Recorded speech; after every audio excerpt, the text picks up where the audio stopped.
What's going on, guys? Today we're going to be starting a 2008 Hummer H3 restoration project. This vehicle's been sitting in storage for a few years as the client was overseas doing contract work. Now he's back and he wants to get his vehicle back on track and get it looking better than ever. So upon arrival, I realized the vehicle had a bunch of orange peel in it. And I've been talking to this guy for about 6 months about working on the project, but I've never seen it in person. We've just been working off of photos, etc.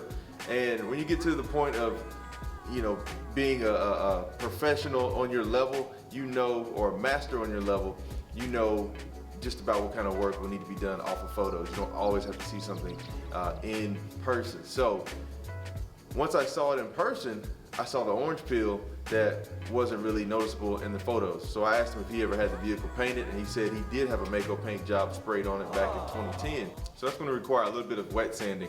And we're going to level out the doors and the flares on the side and make it as glassy as possible. Anytime you have a flat vehicle like this, you want it to be as flat as possible paint-wise so that it reflects like a mirror the way that it's supposed to. So this has the potential to really stand out. The color looks good.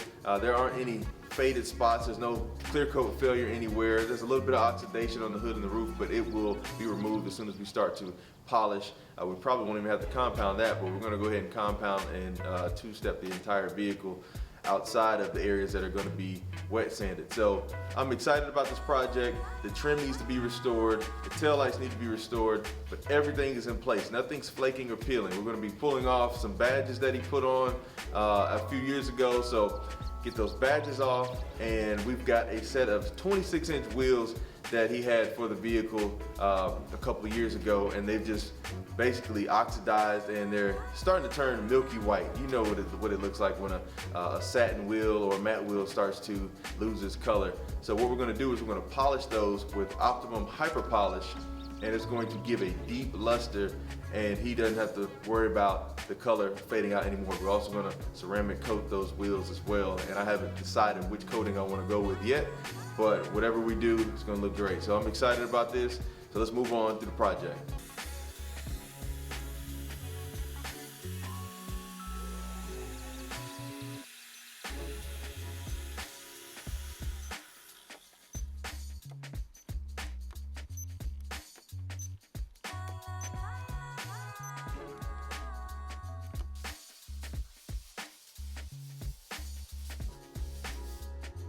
All right, guys, so now we got the whole truck sanded. Now we're going to move on, start compounding with Griot's Correcting Cream and a knitted wool pad.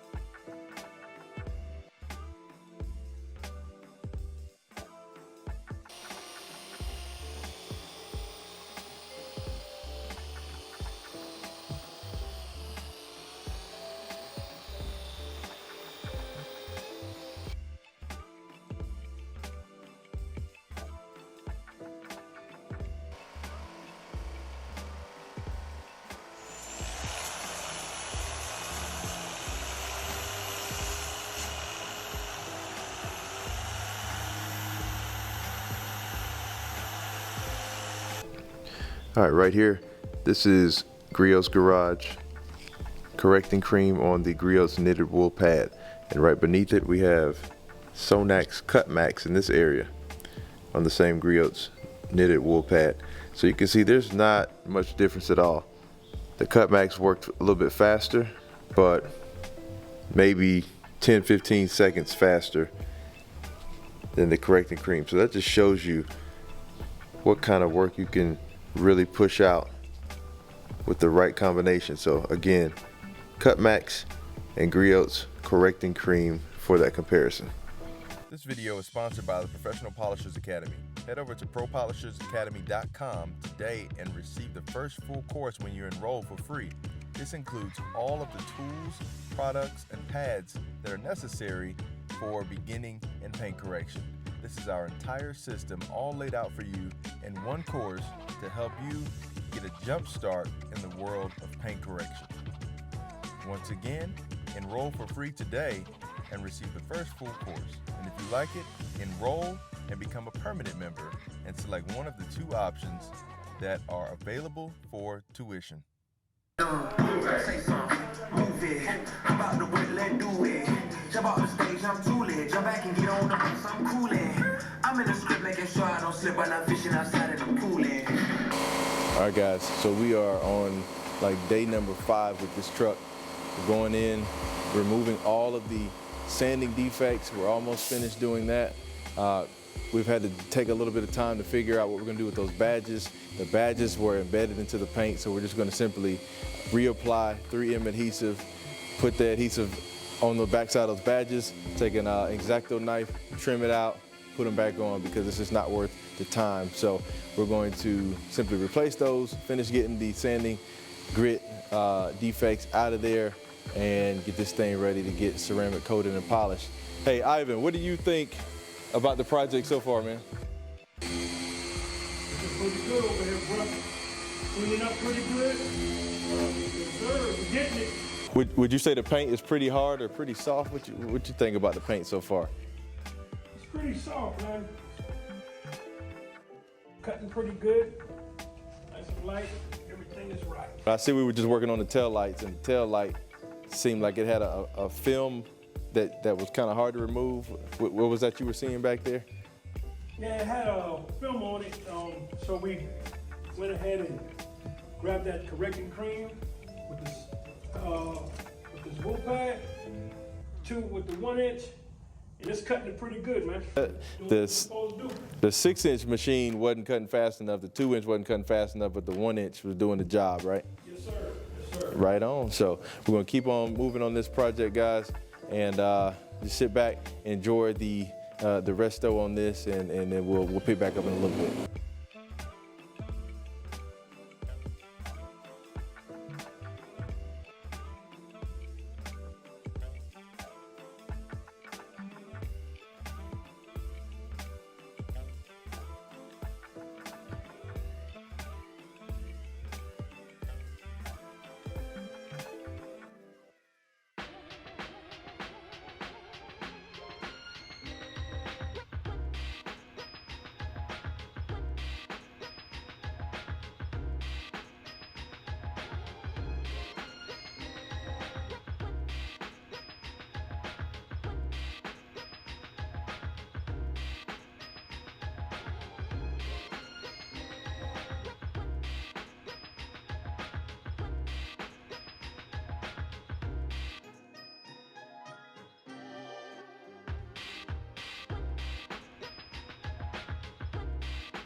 So we're on day 5 of the project. We're wrapping it up, got a little bit of cleaning to do, need to wipe the windows down, etc. But this thing is finished. Came out amazing. It was a lot more work than we expected. And I've never seen the truck outside of photos, but I could, kind of get a gist of what was going on with it. My biggest concern were the wheels that he initially brought in to have restored. Just wanted to make sure it was something that we could salvage. But then he ended up selling them to a friend of his, so we knocked that off of the list. And I'm just thinking, hey, we're just gonna do some simple oxidation removal, a little bit of clear coat failure going on. Didn't even think to ask about whether or not the vehicle had ever been repainted. Just didn't hit me. But this is why you should ask every vehicle owner whether the vehicle's been painted or not. And even if they're not sure, you should still dig a little bit deeper. Or even if they sound sure, you should still dig a little bit deeper, because they could have purchased it and they thought it never been painted from, the previous owner, but you never know. So we ended up having to do a lot more work than we expected. And this is why I quote at a rate where I'm comfortable with. If we end up going overboard with the work, I'll just simply return some of the money, or not charge the client as much. But if we end up having to do a little bit more work than what I initially charged, I'm comfortable with the number that I gave out. So that's how I usually work, especially if somebody can't get the vehicle to me and they want to schedule something, etc. And he told me he was actually in Belgium when we initially spoke doing contract work, so there was no way he could get the vehicle to me. So it's better to just give out a price tag that you're comfortable with, aim high, and if necessary, you can bring it back down. But hey, if you gotta go over a couple $100 more in labor, that's fine. And so with that importance of us needing to analyze the vehicles before we bring them in our shops, I've developed this guideline that I've been putting together basically for a couple of years. Really didn't even know that I was putting together a guideline, but it's a structured way of making sure that you never miss a beat, never pull in a vehicle that you regret working on later. And it's called the ISSA Guideline. So we are not just detailers, we are investigators. We got to figure out what's going on with this vehicle. Then we have to be surgeons. You know, can we fix the problem? And then if we can, then we are scientists. Well, what's the formula for this specific vehicle?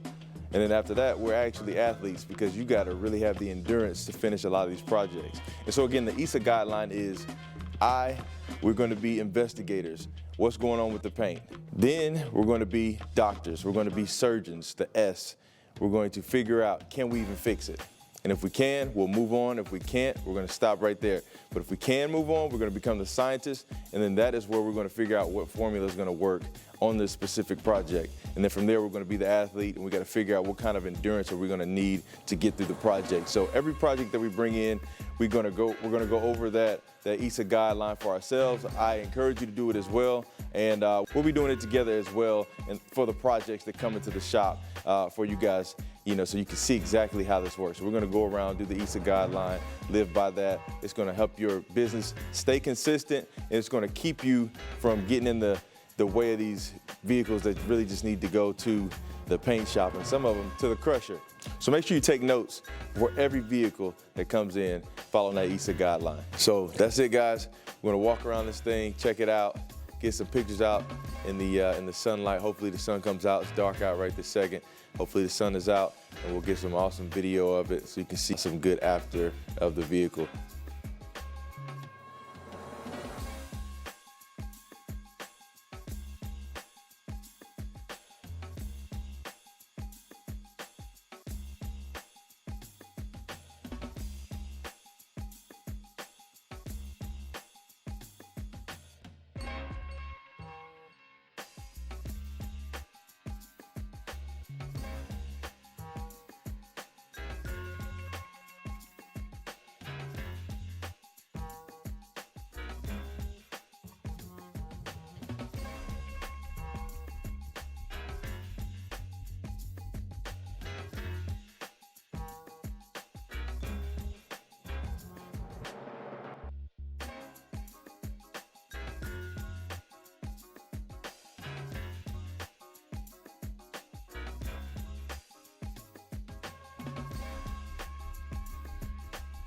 That's it for this video, guys. We'll see you next time.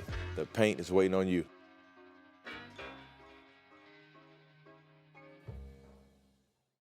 Hey, if you enjoyed that content, don't forget to like, subscribe, and hit that bell notification button for all the Pro Polisher Academy videos when they pop up. And we've created a merch line for you guys, the Modern Pro & Co lineup, and today I'm wearing the Breeders of Ingenuity shirt. And necessity breeds ingenuity. And in this industry, I've had to come up with a lot of my own inventions just to get to where I'm at today. So we also spell ingenuity with an E as opposed to an I, just as an ode to the automotive industry and the love of motors, engines, etc. So go check out the merch line, links in the description. We'll see you guys later. Peace.